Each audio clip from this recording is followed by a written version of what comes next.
한적한 병원 특실, 오후 햇살이 창문 너머로 스며들어 하얀 침대보 위에 따스한 빛을 만들어냅니다. 이곳에서 김정옥은 하루하루를 보내고 있습니다. 72살 은퇴한 교장 선생님이었던 그녀의 모습은 병상에 누워 있어도 여전히 단정했습니다. 회색빛 머리카락은 깔끔하게 빗어 넘겼고 병원복 위에 걸친 가디건도 단추 하나 빠뜨리지 않고 정갈하게 여며져 있었죠. 뇌경색 후유증으로 왼쪽 팔다리가 불편해진 지 벌써 석 달째였습니다. 의사는 재활치료를 꾸준히 받으면 많이 회복될 거라고 했지만 정옥에게는 그런 희망보다 현실이 더 무겁게 느껴졌습니다. 평생을 남들 앞에 서서 가르치고 이끌어왔던 사람이 이제는 누군가의 도움 없이는 물 한 잔도 제대로 마실 수 없게 된 거였으니까요. 간호사들 사이에서 정옥은 왕엄마로 불렸습니다. 무엇 하나라도 마음에 들지 않으면 바로 지적했고 병원 규칙이나 시간을 어기는 것을 절대 용납하지 않았거든요. 심지어 같은 병실을 쓰는 다른 환자들의 행동까지 참견했습니다. 가족들이 병문안을 와서 조금이라도 시끄럽게 하면 눈을 부라리며 조용히 하라고 했고 복도에서 뛰어다니는 아이들을 보면 어른들에게 아이 교육을 제대로 시키라고 훈계했죠. 체면이라는 게 하루아침에 무너지는 게 아니야. 평생에 걸쳐 쌓아 올리는 거란다. 정옥이 젊은 간호사에게 한 말이었습니다. 젊은 간호사가 복장을 단정히 하지 않은 채로 병실에 들어왔을 때였죠. 간호사는 당황하며 고개를 숙였지만 정옥은 만족스러운 표정으로 고개를 끄덕였습니다. 그러던 어느 날 새로운 간병인이 들어왔습니다. 이소영이라고 자신을 소개한 여자는 42살 정도로 보였습니다. 키는 보통이었지만 어깨가 곱고 걸음걸이가 안정적이었죠. 첫인상부터 남달랐습니다. 다른 간병인들처럼 굽실거리거나 지나치게 친근하게 굴지도 않았고 그렇다고 냉랭하지도 않았습니다. 그저 묵묵하고 차분했죠. 소영은 정옥의 까다로운 성격을 금세 파악한 듯 했습니다. 물을 따를 때도 정확히 미지근한 온도로 맞췄고 베개의 높낮이도 정옥이 말하기 전에 적절하게 조절해 주었습니다. 무엇보다 정옥이 뭔가 지적하려고 입을 열 때마다 소영은 미소를 지으며 고개를 끄덕였습니다. 짜증을 내거나 변명하지 않았죠. 소영 씨는 어디서 일하셨어요? 정옥이 물었습니다. 여기저기서 많이 일했습니다. 주로 어르신들 돌보는 일을 했고요. 소영의 대답은 간결했습니다. 가족은 있어요? 혼자 살고 있습니다. 더 이상 묻지 않았습니다. 간병인의 사생활까지 궁금해할 이유는 없었으니까요. 하지만 이상했습니다. 소영을 바라보고 있으면 어딘지 모르게 낯익은 느낌이 들었거든요. 특히 소영이 미소 지을 때의 눈가주름이나 고개를 살짝 기울이며 듣는 모습이 어디서 본 것 같았습니다. 정옥은 그런 생각을 떨쳐버리려 했습니다. 나이가 들면 누구나 다 비슷해 보인다고 했잖아요. 게다가 간병인 같은 사람과 자신이 어떤 인연이 있을 리 없다고 생각했습니다. 하지만 이상하게도 소영 앞에서는 평소보다 말이 부드러워졌고 그녀가 가져다주는 음식도 더 맛있게 느껴졌습니다.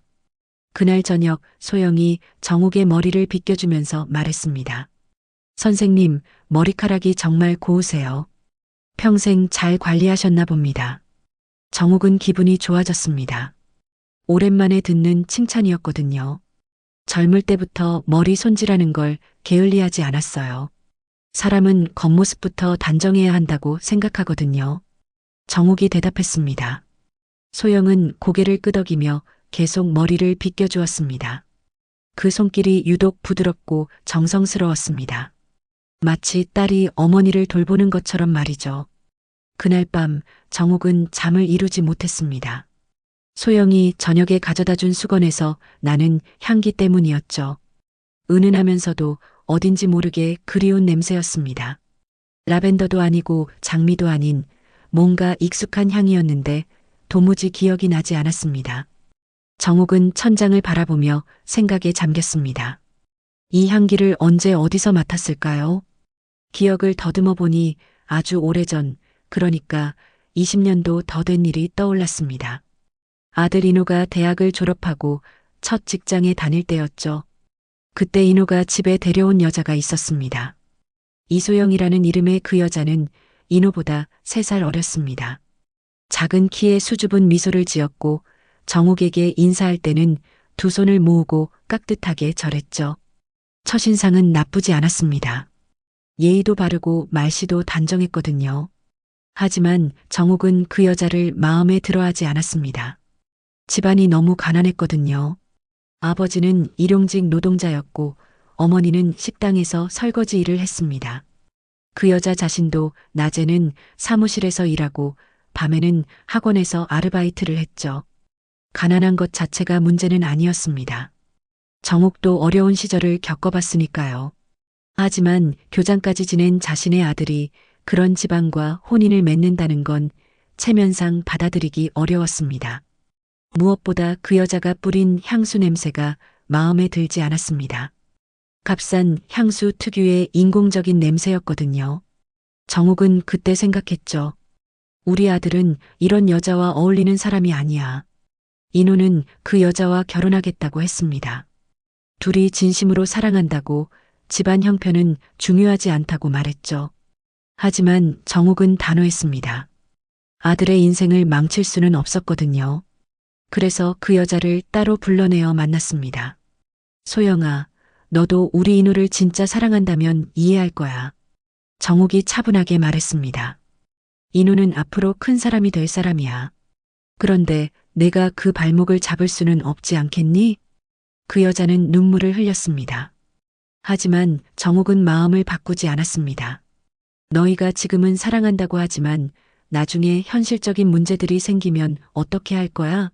인호가 승진하고 사회적 지위가 높아질 때마다 너는 그 옆에서 주눅 들어 살 거야. 그게 정말 행복한 결혼 생활이겠니? 결국 그 여자는 인호와 헤어졌습니다. 어느 날 갑자기 연락도 없이 사라져버렸죠. 인호는 한동안 많이 힘들어했지만 정욱은 옳은 일을 했다고 생각했습니다. 몇 년 후 인호는 미국으로 유학을 갔고 그곳에서 의사와 결혼했습니다. 비록 그 결혼도 몇 년 만에 파탄이 났지만 적어도 체면은 지켰다고 생각했거든요. 그런데 지금 정욱의 곁에서 자신을 돌보고 있는 이 간병인에게서 그때 그 여자의 향수 냄새가 나는 겁니다. 설마 같은 사람일까요? 아니, 그럴 리가 없습니다. 20년이나 지났는데 어떻게 같은 향수를 쓸 수 있겠어요? 정욱은 다시 소영의 얼굴을 떠올려 봤습니다. 나이는 맞는 것 같았습니다. 42살이라고 했으니까 20년 전에는 20살 초반이었겠죠. 키도 비슷하고 목소리도, 목소리도 어딘지 낯익었습니다. 하지만 확신할 수는 없었습니다. 사람은 시간이 지나면 많이 변하잖아요. 게다가 그 여자가 굳이 자신을 돌보러 올 이유도 없었고요. 혹시 복수하려고 온 건 아닐까 하는 생각도 들었지만 소영의 행동을 보면 그런 것 같지도 않았습니다. 오히려 다른 간병인들보다 더 정성스럽게 돌봐주고 있었거든요. 새벽이 되어서야 정욱은 잠깐 눈을 붙였습니다. 꿈속에서도 그 향기가 따라다녔죠. 그리고 꿈속에서 젊은 시절의 인호가 나타나 말했습니다. 엄마, 왜 그랬어요? 왜 소영이를 보내버렸어요? 정욱은 꿈속에서도 대답했습니다. 내 앞길을 위해서였다. 엄마가 틀렸다고 생각해? 하지만 인호는 대답하지 않고 사라져버렸습니다. 정욱은 식은땀을 흘리며 잠에서 깼습니다. 창밖으로는 이미 새벽해가 떠오르고 있었고 복도에서는 간병인들의 발소리가 들려왔습니다. 소영이 아침 식사를 가져왔을 때 정욱은 유심히 그녀의 얼굴을 살펴봤습니다. 20년 전에 그 여자와 닮았을까요? 확실하지는 않았지만 미소 짓는 모습이나 고개 끄덕이는 습관은 분명히 비슷했습니다. 소영 씨, 정욱이 조심스럽게 말을 꺼냈습니다. 혹시 예전에 어디서 만난 적이 있는 것 같은데. 소영은 잠깐 손을 멈췄습니다. 그리고 미소를 지으며 대답했죠. 글쎄요, 저는 기억이 잘 안 나네요. 워낙 많은 분들을 뵈어서요. 그 순간 정욱은 확신했습니다. 분명히 이 여자는 그때 그 소영이 맞다고 말이죠. 그날 오후 정욱은 소영이 점심 정리를 하러 나간 사이 혼자 생각에 잠겼습니다. 확신은 서지만 확인할 방법을 찾지 못하겠더군요. 직접 물어볼 수도 없는 노릇이었고 만약 정말 그 소영이라면 어떻게 해야 할지도 막막했습니다. 오후 2시경 소영이 따뜻한 차를 가져왔습니다. 유자차였는데 달지도 쓰지도 않게 정확히 정욱의 취향에 맞춰져 있었죠. 다른 간병인들은 몇 번을 말해줘야 기억하는데 소영은 한 번만 말해도 완벽하게 기억했습니다. 소영 씨는 정말 꼼꼼하시네요. 정욱이 말했습니다. 어디서 이런 일을 배우셨어요? 특별히 배운 건 없고요. 그냥 상대방 입장에서 생각해보면 되는 것 같아요. 소영이 대답했습니다. 누구나 자신이 좋아하는 방식으로 대우받고 싶어 하잖아요. 그 말에 정욱은 뜨끔했습니다. 평생 남들을 자신의 기준으로 재단하며 살아왔는데 이 간병인은 상대방 입장에서 생각한다고 하니까요. 문득 20년 전 그 여자에게 했던 말들이 떠올랐습니다. 과연 그때 그 여자의 입장에서 생각해 본 적이 있었을까요? 저녁 시간이 되자 소영은 정욱의 저녁 식사를 도와주었습니다. 왼쪽 팔이 불편한 정욱을 위해 음식을 한 입 크기로 잘라주고 물도 적당한 양씩 떠서 주었습니다. 그 모든 행동이 자연스럽고 정성스러웠죠. 소영 씨 가족들은 뭐 하세요? 정욱이 물었습니다. 부모님은 일찍 돌아가셨고 형제도 없어요. 혼자 살고 있다고 말씀드렸잖아요. 소영의 대답은 담담했습니다. 결혼은 안 하셨어요? 잠깐 소영의 손이 멈췄습니다. 그리고 작은 웃음을 지으며 말했죠. 할 뻔했는데 안 됐어요. 인연이 아니었나 봅니다. 그 순간 정욱의 심장이 빠르게 뛰기 시작했습니다. 할 뻔했는데 안 됐다니 혹시 인호와의 일을 말하는 건 아닐까요? 하지만 확실하지 않았기 때문에 더 묻지는 못했습니다. 밤이 되어 소영이 정욱의 잠자리를 정리해주고 있을 때였습니다. 소영의 휴대폰에서 알림음이 울렸죠. 소영이 잠깐 자리를 비운 사이 정욱은 침대 옆 탁자 위에 놓인 휴대폰을 보게 되었습니다. 화면에는 배경화면이 보였는데 그것은 낡은 흑백 사진이었습니다. 젊은 남자와 여자가 함께 찍은 사진이었죠. 남자의 얼굴을 보는 순간 정욱은 숨이 멎을 것 같았습니다. 바로 20대 시절의 인호였거든요. 손이 덜덜 떨렸습니다. 설마 했던 일이 현실이 된 거였습니다. 정말로 이 간병인은 그때 그 이소영이 맞았던 거죠. 그렇다면 왜 이곳에 온 걸까요? 복수하려고 온 건 아닐까요? 아니면 정말 우연의 일치일까요? 소영이 화장실에서 돌아왔을 때 정욱은 애써 평정을 유지하려 했습니다. 하지만 목소리가 떨렸죠. 소영 씨, 내일 아침에 잠깐 이야기할 게 있어요. 네, 선생님. 편히 주무세요. 소영은 여전히 차분했습니다. 그날 밤 정욱은 거의 잠을 이루지 못했습니다. 머릿속이 복잡했거든요. 20년 전 자신이 한 일이 옳았는지, 그리고 지금 소영이 여기 있는 이유가 무엇인지 계속 생각했습니다.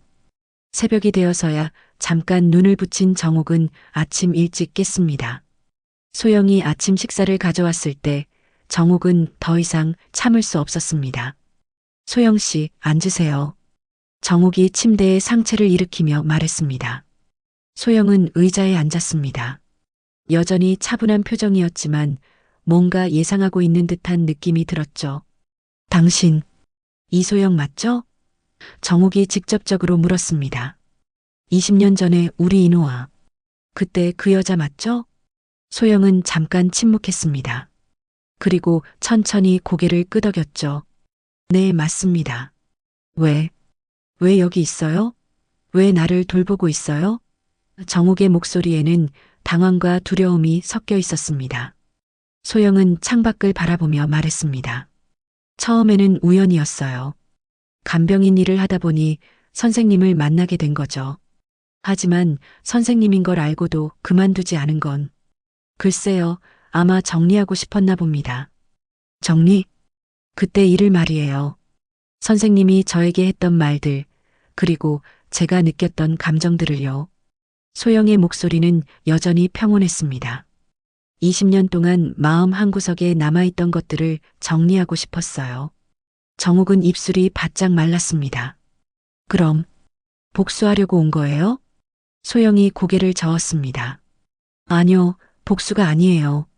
그냥 이해하고 싶었어요. 선생님이 왜 그런 선택을 하셨는지, 그리고 그 선택이 옳았는지요. 그래서 지금까지 정성껏 돌봐준 거예요? 그것도 있지만 무엇보다 선생님이 아픈 모습을 보니까 그냥 그렇게 하게 되더라고요. 소영이 작은 웃음을 지었습니다. 원망하던 사람이라도 아프면 마음이 아프네요. 정욱은 할 말을 잃었습니다. 복수를 각오하고 있었는데 소영의 반응은 전혀 예상과 달랐거든요. 그날 오후부터 정욱과 소영 사이의 공기가 달라졌습니다. 서로의 정체를 확인한 후 묘한 긴장감이 흘렀죠. 소영은 여전히 성실하게 간병일을 했지만 정욱은 편하게 있을 수가 없었습니다. 과거의 일들이 자꾸만 떠올랐거든요. 저녁 시간 소영이 정욱의 몸을 씻겨주고 있을 때였습니다. 따뜻한 물수건으로 정욱의 등을 닦아주면서 소영이 조용히 말을 꺼냈습니다. 선생님, 그날 기억나세요? 저를 따로 불러내서 차 한 잔 마시며 이야기했던 날 말이에요. 정욱의 몸이 경직됐습니다. 물론 기억했습니다. 아직도 생생하게 기억나는 그날이었죠. 그날 선생님이 저에게 하셨던 말. 아직도 한마디 한마디 다 기억해요. 소영의 목소리는 담담했지만 그 안에 깊은 상처가 배어 있었습니다. 우리 인호 인생 망치지 말고 그만 사라지라고 하셨죠. 정욱은 아무 말도 할 수 없었습니다. 그때는 당연하다고 생각했던 말들인데 지금 다시 들으니 너무 잔혹하게 느껴졌거든요. 선생님은 제가 인호 씨를 사랑하는 게 아니라 집안 배경을 노리는 거라고 하셨어요. 가난한 집딸이 잘 사는 집 아들에게 붙어서 신분 상승을 꿈꾸는 거라고요. 소영이 계속 말했습니다. 그리고 나중에 인호 씨가 성공하면 제가 걸림돌이 될 거라고, 사회생활에서 부끄러운 존재가 될 거라고 하셨죠. 소영 씨, 정욱이 간신히 입을 열었습니다. 아니에요, 다 말할게요. 20년 동안 마음속에 담아뒀던 말이니까요. 소영이 손을 멈추지 않고 계속 정욱의 등을 닦아주며 말했습니다. 그날 선생님은 저에게 돈도 주려고 하셨어요. 인호 씨와 헤어지고 조용히 사라지면 생활비를 보태주겠다고요. 정욱의 가슴이 철렁 내려앉았습니다. 그런 일도 있었나요? 기억이 희미했지만 그럴 가능성은 충분했습니다. 그때의 자신은 아들을 위해서라면 무엇이든 할 수 있다고 생각했으니까요. 저는 그 돈을 받지 않았어요. 대신 선생님께 말씀드렸죠. 저는 인호 씨를 정말 사랑한다고, 그 사랑은 돈으로 살 수 있는 게 아니라고요. 하지만 선생님은 웃으시더라고요. 젊은 애가 사랑을 너무 쉽게 생각한다면서요. 소영이 수건을 헹구며 계속 말했습니다. 그리고 마지막에 이렇게 말씀하셨어요. 내가 정말 인호를 사랑한다면 인호의 앞길을 막지 마라. 사랑한다면 포기할 줄도 알아야 한다고요. 그래서 헤어진 거예요? 정욱이 떨리는 목소리로 물었습니다. 네. 그날 밤 인호 씨에게 전화해서 헤어지자고 했어요. 이유는 말하지 않고요. 그냥 미안하다고만 했어요. 소영의 목소리에 옛날의 아픔이 스며들어 있었습니다. 인호 씨는 이해할 수 없다고, 왜 갑자기 그런 말을 하느냐고 했지만 저는 더 이상 말할 수 없었어요. 정욱은 자신도 모르게 눈물이 흘렀습니다. 그때는 옳은 일을 했다고 확신했는데 지금 들어보니 너무 가혹했던 것 같았거든요. 그 뒤로 어떻게 지냈어요? 정욱이 물었습니다. 한동안은 정말 힘들었어요. 인호 씨에 대한 그리움도 있었지만 무엇보다 제 자신이 초라하게 느껴졌거든요. 정말로 선생님 말씀대로 제가 인호 씨에게 걸림돌이 되는 존재였나 싶어서요. 소영이 새 수건을 가져와서 정욱의 팔을 닦아주기 시작했습니다. 하지만 시간이 지나면서 생각이 바뀌었어요. 사랑에는 집안 배경이 중요하지 않다고 생각하게 됐거든요. 그리고 선생님이 저를 그렇게 대한 것도 이해가 됐어요. 자식을 사랑하는 마음에서 나온 일이니까요. 정욱은 소영의 말을 들으며 복잡한 감정에 휩싸였습니다. 미안함, 후회, 그리고 자책감이 밀려왔죠. 그런데 왜 지금까지 결혼하지 않았어요? 정욱이 물었습니다. 다른 사람을 만나려고 노력도 했어요. 하지만 쉽지 않더라고요. 인호 씨와의 추억이 너무 깊이 남아 있어서요. 소영이 쓴웃음을 지었습니다. 그리고 무엇보다 그때 선생님이 하신 말씀들이 제 마음 깊이 박혀 있었거든요. 혹시 정말로 제가 누군가에게 걸림돌이 되는 건 아닐까 하는 생각이 들어서요.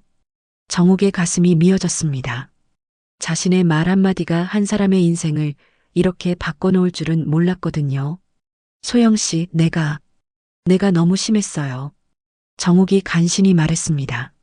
아니에요, 선생님. 지금 와서 생각해보니 선생님 입장도 이해가 돼요. 자식을 위한 마음이었잖아요. 소영이 정욱의 머리카락을 정리해주며 말했습니다. 다만 아쉬운 건 그때 좀 더 대화할 시간이 있었다면 어땠을까 하는 생각이에요. 서로를 이해할 기회가 있었다면요. 인호는 어떻게 지내고 있어요? 정욱이 조심스럽게 물었습니다. 가끔 소식을 들어요. 미국에서 잘 지내고 있다고 하더라고요. 결혼도 했다가 이혼했다고 들었지만요. 소영의 표정에는 복잡한 감정이 스쳐갔습니다. 그날 밤 정욱은 식사를 거부했습니다. 마음이 너무 무거워서 음식이 넘어가지 않았거든요. 평생을 원칙대로 옳다고 생각하는 대로 살아왔는데 지금에 와서 그 모든 것들이 흔들리고 있었습니다. 정욱이 식사를 거부한 지 이틀째 되던 날이었습니다. 소영이 아무리 달래도 입맛이 없다며 고개를 돌렸죠. 물조차 제대로 마시지 않았습니다. 담당 의사가 와서 검사를 했지만 특별한 이상은 없었습니다. 다만 극심한 스트레스로 인한 거식 증상이라고 진단했죠. 선생님, 이러시면 안 돼요. 약이라도 드셔야 해요. 소영이 걱정스러운 목소리로 말했습니다. 하지만 정욱은 고개를 돌렸습니다. 소영 씨는 왜 아직도 여기 있어요? 나 같은 사람 돌볼 필요 없어요. 무슨 말씀이세요? 제가 선생님을 돌보는 게 당연하잖아요. 당연하다고? 정욱이 씁쓸하게 웃었습니다. 내가 당신 인생을 망쳐놓았는데 무슨 당연함이 있어요. 소영은 정욱 곁에 의자를 당겨 앉았습니다. 선생님, 제 인생을 망친 건 선생님이 아니에요. 그럼 누가 망쳤다는 거예요? 저 자신이에요. 소영이 차분하게 대답했습니다. 선생님이 그런 말씀을 하셨을 때 저는 선택할 수 있었어요. 끝까지 싸울 수도 있었고 인호 씨와 함께 선생님을 설득할 수도 있었어요. 하지만 저는 포기했죠. 정욱이 소영을 바라봤습니다. 그때 저는 20살이었어요. 아직 어렸고 겁이 많았죠. 선생님 같은 어른이 그렇게 단호하게 말씀하시니까 정말로 제가 인호 씨에게 해가 되는 존재인 것 같았어요. 소영이 창밖을 바라보며 말했습니다. 하지만 지금 생각해보면 그때 좀 더 용기를 냈어야 했어요. 사랑을 지키기 위해 싸웠어야 했는데. 그런데도 나를 원망하지 않는다는 거예요? 처음에는 원망했어요. 몇 년 동안은 선생님을 정말 미워했죠. 소영이 솔직하게 말했습니다. 하지만 시간이 지나면서 깨달았어요. 원망하고 미워하는 것만으로는 아무것도 해결되지 않는다는 걸요. 정욱은 침묵했습니다. 그리고 무엇보다 선생님도 자식을 사랑하는 마음에서 그런 일을 하신 거라는 걸 이해하게 됐어요. 잘못된 방법이었을 수도 있지만 적어도 나쁜 마음에서 나온 일은 아니었잖아요. 그날 오후 정욱의 상태가 급격히 나빠졌습니다. 갑자기 가슴이 답답하다며 숨을 제대로 쉬지 못했죠. 소영이 급히 간호사를 불렀고 의료진이 달려왔습니다. 혈압이 급격히 올라갔네요. 응급실로 옮겨야겠습니다. 의사가 긴급하게 말했습니다. 정욱은 스트레처에 실려 응급실로 향했습니다. 소영도 함께 따라갔죠. 응급실에서 각종 검사를 받은 결과 극심한 스트레스로 인한 심장 이상이 발견됐습니다. 지금 상태로는 위험합니다. 중환자실로 옮겨야 해요. 응급실 의사가 심각한 표정으로 말했습니다. 소영은 정욱의 손을 꼭 잡았습니다. 선생님, 괜찮으실 거예요. 힘내세요. 하지만 정욱의 의식이 점점 흐려졌습니다. 마지막으로 소영을 바라보며 간신히 말했죠. 소영아, 미안하다. 그리고 의식을 잃었습니다. 소영은 급히 인호에게 연락했습니다. 미국에 있던 인호는 어머니의 위급한 상황을 듣고 바로 비행기를 탔죠. 하지만 한국에 도착하기까지는 하루 이상이 걸릴 예정이었습니다. 중환자실 밖에서 소영은 밤새 기다렸습니다. 간병인이라는 신분으로는 중환자실에 들어갈 수 없었지만 그래도 곁을 지키고 싶었거든요. 새벽 2시경 담당 의사가 나왔습니다. 지금이 고비입니다. 다행히 의식은 돌아왔지만 심장이 많이 약해져 있어요. 무엇보다 환자분이 살려는 의지를 잃은 것 같습니다. 그게 무슨 말씀이세요? 심리적 충격이 너무 커서 회복 의지가 없어 보여요. 이런 경우에는 가족의 역할이 중요합니다. 아드님이 언제 오시나요? 내일 오후에 도착할 예정입니다. 그때까지 버텨야 하는데 의사가 걱정스러운 표정을 지었습니다. 소영은 의사에게 부탁했습니다. 제가 잠깐이라도 들어가서 선생님께 말씀드릴 수 있을까요? 가족이 아니시면 저는 선생님의 옛날 며느리뻘 되는 사람입니다. 선생님께 꼭 전해드려야 할 말이 있어요. 의사는 잠깐 고민하더니 고개를 끄덕였습니다. 5분만요. 소영은 중환자실에 들어갔습니다. 각종 기계에 둘러싸인 정욱의 모습이 너무 작고 초라해 보였죠. 소영은 정욱의 손을 조심스럽게 잡았습니다. 선생님, 저예요. 소영이에요. 소영이 작은 목소리로 말했습니다. 정욱이 천천히 눈을 떴습니다. 기계 소리 사이로 정욱의 약한 목소리가 들렸죠. 소영아, 왜? 여기 있어. 선생님을 혼자 둘 수 없어서요. 소영이 눈물을 참으며 말했습니다. 선생님, 포기하시면 안 돼요. 인호 씨가 오고 있어요. 인호가? 네, 선생님을 보러 급히 오고 있어요. 그러니까 꼭 버티셔야 해요. 정욱의 눈에서 눈물이 흘렀습니다. 소영아, 내가 너무 잘못했다. 아니에요, 선생님. 이제 그런 말 하지 마세요. 소영이 정욱의 손을 더 꼭 잡았습니다. 저는 선생님을 용서해요. 그러니까 선생님도 자신을 용서하세요. 정말 용서해 주는 거야? 네, 진심으로요. 그리고 감사해요. 감사하다고? 선생님 덕분에 저는 더 강한 사람이 됐어요. 그리고 진짜 사랑이 무엇인지도 배웠고요. 정욱은 소영의 말을 들으며 조금씩 평온해졌습니다. 다음 날 오후 인호가 병원에 도착했습니다. 장시간 비행으로 지친 얼굴이었지만 어머니를 걱정하는 마음에 곧바로 중환자실로 향했죠. 중환자실 앞에서 소영을 본 순간 인호는 마치 유령을 본 것처럼 멈춰 섰습니다. 소영이, 정말 너야? 인호의 목소리는 떨리고 있었습니다. 오랜만이에요, 인호 씨. 소영이 담담하게 인사했습니다. 20년 만의 재회였지만 소영은 예상했던 일이라는 듯 침착했죠.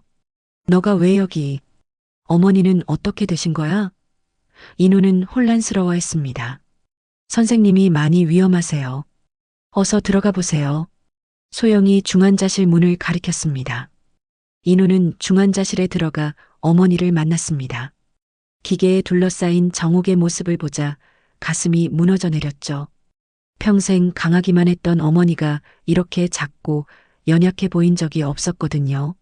어머니, 인호가 정욱의 손을 잡으며 불렀습니다. 정욱이 천천히 눈을 떴습니다. 아들의 얼굴을 보자 안도의 표정을 지었죠. 인호야, 왔구나. 어머니, 왜 이렇게 되셨어요? 몸조리 잘하신다고 하셨잖아요. 정욱은 대답 대신 인호의 손을 꼭 잡았습니다. 말하기 힘들어 보였거든요. 어머니, 힘내세요. 금방 나으실 거예요. 인호야. 정욱이 간신히 말했습니다. 소영이를, 맞지? 인호는 당황했습니다. 어머니가 어떻게 소영을 알고 있는 걸까요? 어머니, 소영이가 왜 여기 있는 거예요? 그 애가 나를 돌봐줬단다. 정욱의 목소리는 가늘었습니다. 간병인으로. 인우는 충격을 받았습니다. 소영이 어머니의 간병인이었다니 이런 우연이 있을 수 있을까요? 언제부터요? 한 달 전부터. 처음엔 몰랐는데 나중에 알게 됐어. 정욱은 계속 말하려 했지만 숨이 가빠서 힘들어 했습니다. 인우는 어머니를 안심시키려 했죠. 어머니, 지금은 말씀 안 하셔도 돼요. 푹 쉬세요. 하지만 정욱은 고개를 저었습니다. 아니야. 꼭 해야 할 말이 있어. 무슨 말씀이세요? 소영이한테 너무 미안하다. 그때 내가 너무 잘못했어. 정욱의 눈에서 눈물이 흘렀습니다. 인우는 혼란스러웠습니다. 어머니와 소영 사이에 무슨 일이 있었던 걸까요? 20년 전 소영이 갑자기 자신을 떠났던 이유와 관련이 있는 걸까요? 면회 시간이 끝나자 인우는 중환자실 밖으로 나왔습니다. 소영이 여전히 복도에서 기다리고 있었죠. 소영아, 우리 좀 이야기할 수 있을까? 인우가 말했습니다. 두 사람은 병원 카페테리아로 갔습니다. 조용한 구석자리에 앉아서 서로를 바라봤죠. 20년이라는 시간이 두 사람 사이에 깊은 강을 만들어 놓았습니다. 정말 오랜만이야. 인우가 먼저 말을 꺼냈습니다. 잘 지냈어? 네, 그럭저럭 지냈어요. 소영의 대답은 여전히 정중했습니다. 어머니 간병은 우연히 하게 된 거야? 소영은 잠깐 망설이다가 고개를 끄덕였습니다. 처음에는 우연이었어요. 하지만 선생님인 걸 알고도 계속했죠. 왜? 글쎄요. 정리하고 싶었나 봐요. 그때 일을요. 인우는 소영의 말이 무슨 뜻인지 알 것 같았습니다. 그때 너가 갑자기 헤어지자고 했을 때 혹시 어머니가 뭔가 말씀하신 거야? 소영은 한참 침묵했습니다. 그리고 천천히 고개를 끄덕였죠. 그렇구나. 인우가 한숨을 쉬었습니다. 어머니가 뭐라고 하셨어? 이제 와서 중요하지 않아요. 다 지난 일이에요. 나한테는 중요해. 내가 왜 너를 놓쳤는지 알고 싶어. 소영은 인우를 바라봤습니다. 그의 눈에는 진심이 담겨 있었죠. 선생님은 제가 인우 씨에게 걸림돌이 될 거라고 하셨어요. 집안 배경이 다르니까 나중에 문제가 될 거라고요. 그리고 정말 사랑한다면 포기할 줄도 알아야 한다고 하셨죠. 인우의 얼굴이 굳어졌습니다. 그래서 나를 떠난 거야? 그때는 어렸잖아요. 선생님 말씀이 옳은 것 같았어요. 바보야. 인우가 한숨을 쉬었습니다. 나는 그런 거 전혀 신경 안 쓰는데.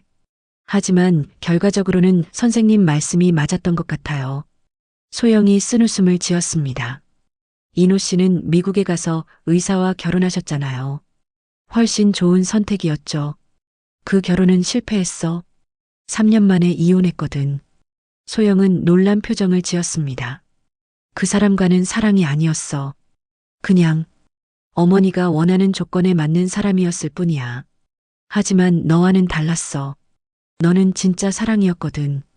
인우 씨, 20년 동안 너를 잊으려고 노력했어. 하지만 안 되더라. 다른 사람을 만날 때마다 너와 비교하게 되더라. 소영의 눈에 눈물이 맺혔습니다. 저도 마찬가지였어요. 그럼 이제 다시. 안 돼요. 소영이 고개를 저었습니다. 우리는 이미 너무 많이 변했어요. 그때 그 사람들이 아니에요. 인우는 아쉬운 표정을 지었지만 소영의 말을 이해했습니다. 20년이라는 시간은 두 사람을 너무 다른 사람으로 만들어 놓았거든요. 하지만 친구로는 지낼 수 있을까? 인우가 조심스럽게 물었습니다. 소영이 작은 미소를 지었습니다. 그럼요, 물론이죠. 그날 밤 정욱의 상태가 조금 안정됐습니다. 의사는 고비를 넘긴 것 같다고 했죠. 소영은 여전히 병원에 남아 정욱을 돌봤습니다. 일주일이 지나고 정욱의 상태는 많이 호전됐습니다. 중환자실에서 일반 병실로 옮겨질 수 있을 정도로 회복됐죠. 하지만 여전히 말하기는 힘들어했고 몸도 많이 약해져 있었습니다. 인우는 어머니 곁에서 며칠을 보냈지만 미국에 있는 직장 때문에 더 이상 머물 수 없었습니다. 어머니의 상태가 안정됐다는 의사의 말에 안심하고 귀국 준비를 하고 있었죠. 어머니, 제가 가야 할 것 같아요. 대신 좋은 간병인을 구해드릴게요. 인호가 정욱에게 말했습니다. 하지만 정욱은 고개를 저었습니다. 간신히 목소리를 내어 말했죠. 소영이가 있잖아. 어머니, 소영이한테 너무 미안한 일이에요. 이미 충분히 도움을 받았잖아요. 정욱은 인호의 손을 잡고 간절한 눈으로 바라봤습니다. 부탁이야. 소영이한테 계속 있어달라고 해줘. 어머니, 내가 직접 말할게. 정욱이 간신히 말했습니다. 그날 오후 소영이 정욱의 병실에 들어왔을 때 정욱은 인호에게 자리를 비워달라고 했습니다. 두 사람만 남게 되자 정욱은 소영의 손을 잡았습니다. 소영아, 고마워. 정욱의 목소리는 여전히 약했지만 진심이 담겨 있었습니다. 무슨 말씀이세요, 선생님? 내가 날 살려줬어. 정욱이 눈물을 흘리며 말했습니다. 내가 죽고 싶어 할 때 내가 붙잡아줬잖아. 소영도 눈물이 났습니다. 선생님, 소영아, 나 이제 알겠어. 내가 얼마나 잘못했는지. 정욱이 떨리는 목소리로 말했습니다. 그때 너를 너무 아프게 했구나. 그런 말씀하지 마세요.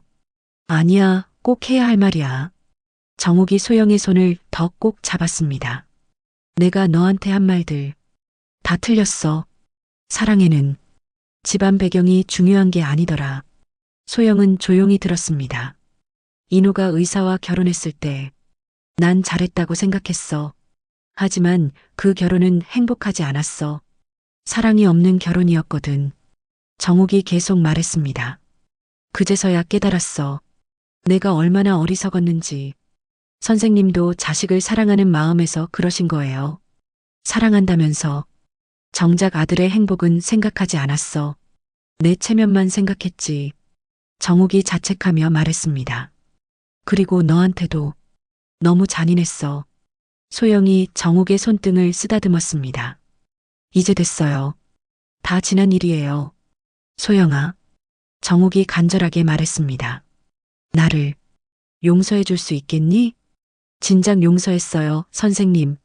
소영이 미소를 지으며 말했습니다. 그리고 감사해요. 감사하다니? 선생님 덕분에 저는 더 강해졌어요.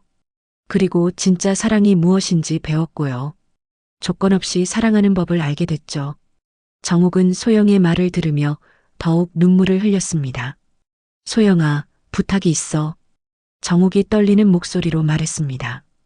말씀하세요. 나와 함께 있어줄 수 있겠니? 계속. 정욱이 간절하게 부탁했습니다. 간병인이 아니라 딸처럼. 소영은 놀랐습니다.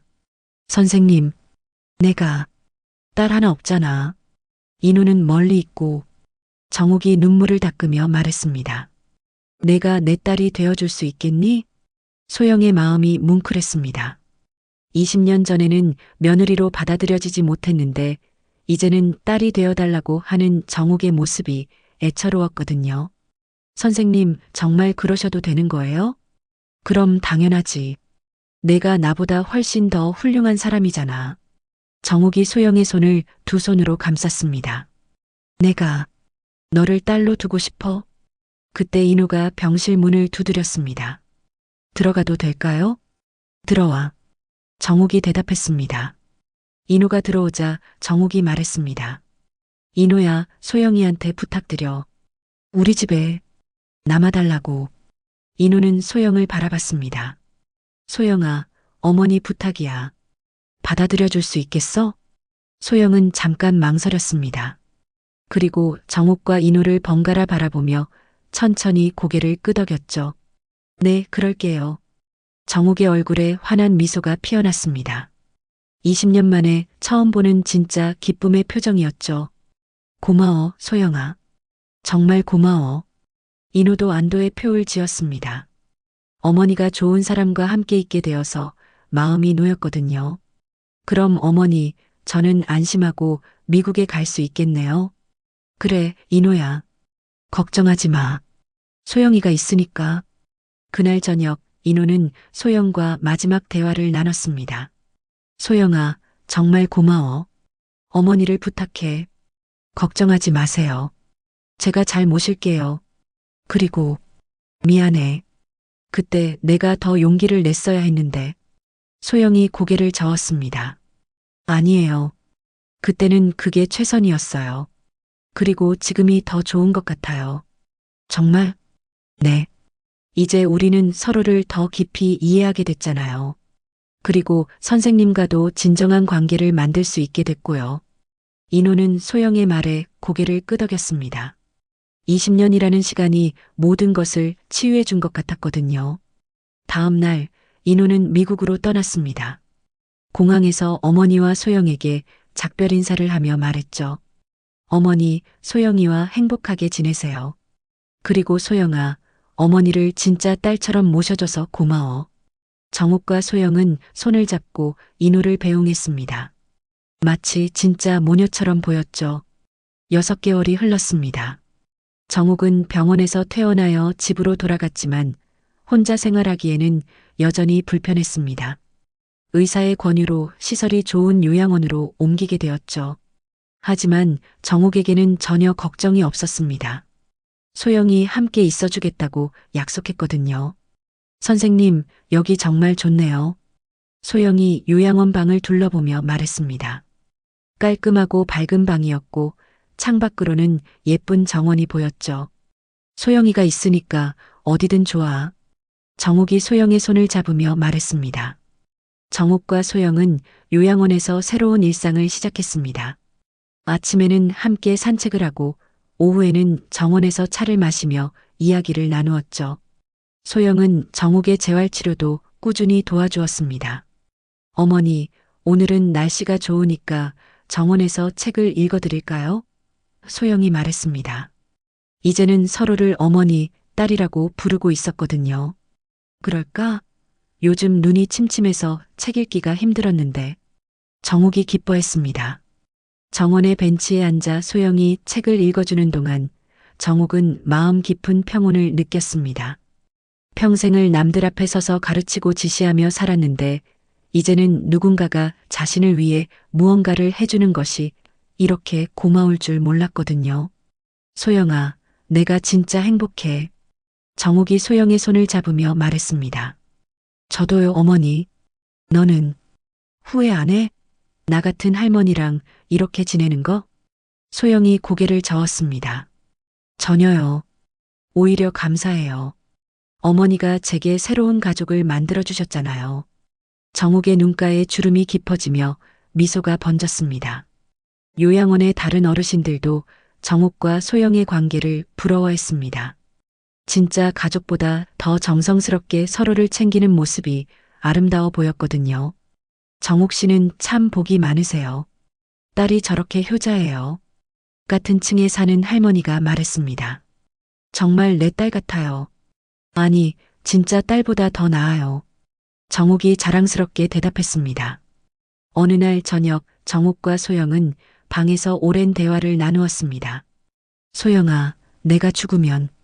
정욱이 말을 꺼냈습니다. 어머니, 그런 말씀하지 마세요. 아니야, 꼭 해야 할 말이야. 정욱이 소영의 손을 잡으며 말했습니다. 내 재산 다 너한테 물려주고 싶어. 어머니, 그런 건 인호 씨가 받으셔야죠. 인호는 미국에서 잘 살고 있잖아. 오히려 내가 더 필요해. 정욱이 단호하게 말했습니다. 그리고 무엇보다 너는 내 진짜 딸이니까. 소영의 눈에 눈물이 맺혔습니다. 20년 전에는 집안에 어울리지 않는다고 쫓겨났는데 이제는 딸이라고 불러주는 정욱의 변화가 놀라웠거든요. 어머니, 그리고 소영아, 너도 이제 새로운 사랑을 찾아봐. 아직 늦지 않았어. 저는 괜찮아요. 어머니와 함께 있는 게 더 좋아요. 안 돼. 넌 아직 젊잖아. 좋은 사람 만나서 행복해야 해. 정욱이 걱정스럽게 말했습니다. 어머니, 저는 정말 지금이 행복해요. 누군가를 진심으로 돌보는 일이 이렇게 보람된 줄 몰랐어요.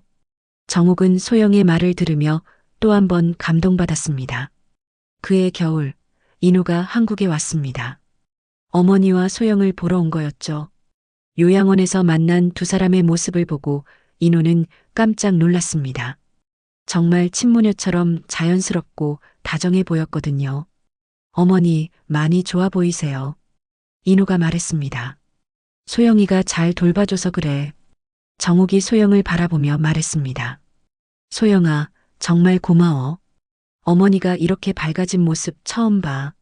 인호 씨야말로 가끔 연락 주셔서 감사해요. 어머니가 인호 씨 소식 들을 때마다 너무 기뻐하세요. 인호는 며칠 동안 요양원에서 어머니와 소영과 함께 시간을 보냈습니다. 세 사람이 함께 있을 때는 정말 가족 같은 분위기였죠. 어머니, 소영이와 정말 행복해 보이세요. 인호가 어머니께 말했습니다. 그럼 내 딸인데 당연하지. 정욱이 자랑스럽게 대답했습니다. 인호가 미국으로 돌아가는 날 공항에서 작별 인사를 나누며 소영에게 말했습니다. 소영아, 어머니 부탁해. 그리고 너도 행복해. 인호 씨도 미국에서 좋은 사람 만나서 행복하세요. 고마워. 그리고 우리가 다시 만날 수 있어서 정말 좋았어. 이제 정욱과 소영은 진정한 모녀가 되었습니다. 과거의 상처는 모두 치유되었고 서로에 대한 깊은 사랑과 이해가 자리 잡았죠. 봄이 왔을 때 요양원 정원에는 벚꽃이 만개했습니다. 정욱과 소영은 벚꽃나무 아래에서 차를 마시며 이야기를 나누었습니다. 소영아, 내가 이렇게 행복할 줄 몰랐어. 정욱이 벚꽃잎이 흩날리는 것을 바라보며 말했습니다. 저도요, 어머니. 정말 감사해요. 우리가 처음 만났을 때를 생각하면 참 신기해. 그때는 서로 상처만 주고받았는데 이제는 이렇게 행복하게 지내고 있으니까 모든 일에는 다 이유가 있나 봐요. 그때의 아픔이 있었기 때문에 지금의 행복이 더 소중한 것 같아요. 정욱은 소영의 말에 깊이 공감했습니다. 정말로 모든 일에는 이유가 있었고 시간이 모든 것을 치유해 주었습니다. 벚꽃잎이 바람에 흩날리며 두 사람 주위로 떨어졌습니다. 마치 새로운 시작을 축복해 주는 것 같았죠. 정욱과 소영은 서로의 손을 잡고 그 아름다운 순간을 함께 나누었습니다. 어떤 죄도 어떤 상처도 진심 앞에서는 회복될 수 있습니다. 그리고 삶은 언제든지 다시 시작될 수 있죠. 정욱과 소영이 그것을 증명해 보였습니다. 이제 두 사람은 진정한 가족이 되어 서로의 남은 인생을 함께 아름답게 만들어갈 것입니다.